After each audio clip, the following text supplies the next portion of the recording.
I mean, some people, I mean, there are divination and spiritual practices where people can sort of predict the future. So maybe they are kind of remembering the future in that case. But subjectively, mostly, we remember the past and not the future. Okay? Our subjective sense of the direction of time, the psychological arrow of time, is therefore determined within our brain by the thermodynamics arrow of time.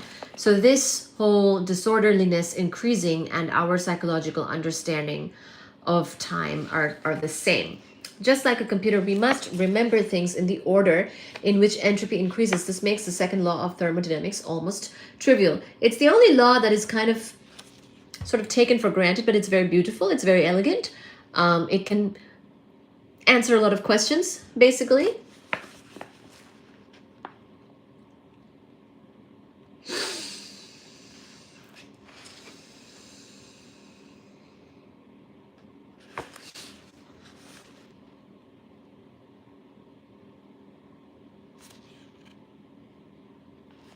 Interesting.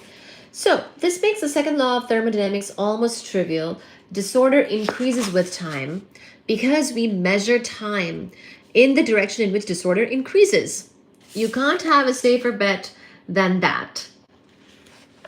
But why should the thermodynamic arrow of time exist at all?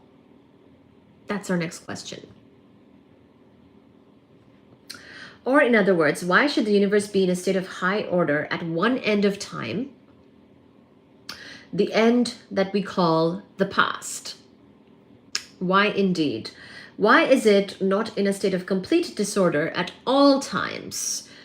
After all, this might seem more probable. And why is the direction of time in which disorder increases the same as that in which the universe expands? So that's where it gets very interesting, because why have this disorderliness increase with the arrow of time, and why also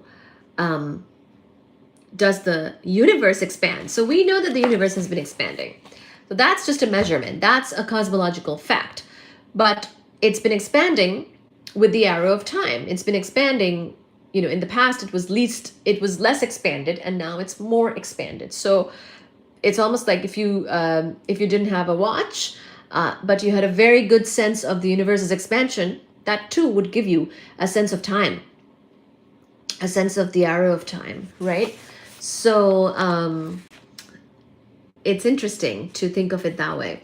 In the classical theory of general relativity, one cannot predict how the universe would have begun, because all the known laws of science would have broken down at the Big Bang singularity. So remember how in general relativity, the fact that the Big Bang is a singularity, the beginning of the universe, is where everything kind of breaks down, meaning all the equations, all of the things we understand don't really work at the Big Bang. So we call it a singularity. Things break down at that point. But that's because it's really after the Big Bang, that is what we're explaining with all of physics, with general relativity. I mean, we actually briefly looked at how quantum mechanics would do it a little different, but in general theory of relativity, for example, things kind of break down at that singularity, at the Big Bang. And so it's almost like saying, let's forget this part, and then time actually starts, and things start to be able to put into equations and whatnot. So, and that's why he said in the classical theory of general relativity. So in quantum, we looked at it a little bit differently. Remember, we had this thing called imaginary time and whatnot. So we looked at a little bit differently with quantum mechanics. But in the classical theory of general relativity, which is what Einstein worked on, it's actually kind of sad / concerning that the Big Bang itself, being a singularity, means that the things don't make sense at that particular mathematical point in this universe. Okay, so in the classical theory of general relativity, one cannot predict how the universe would have begun, because all the known laws of science would have broken down at the Big Bang singularity. And that's what a singularity really means.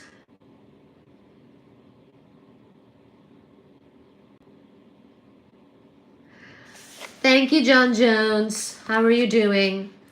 this would have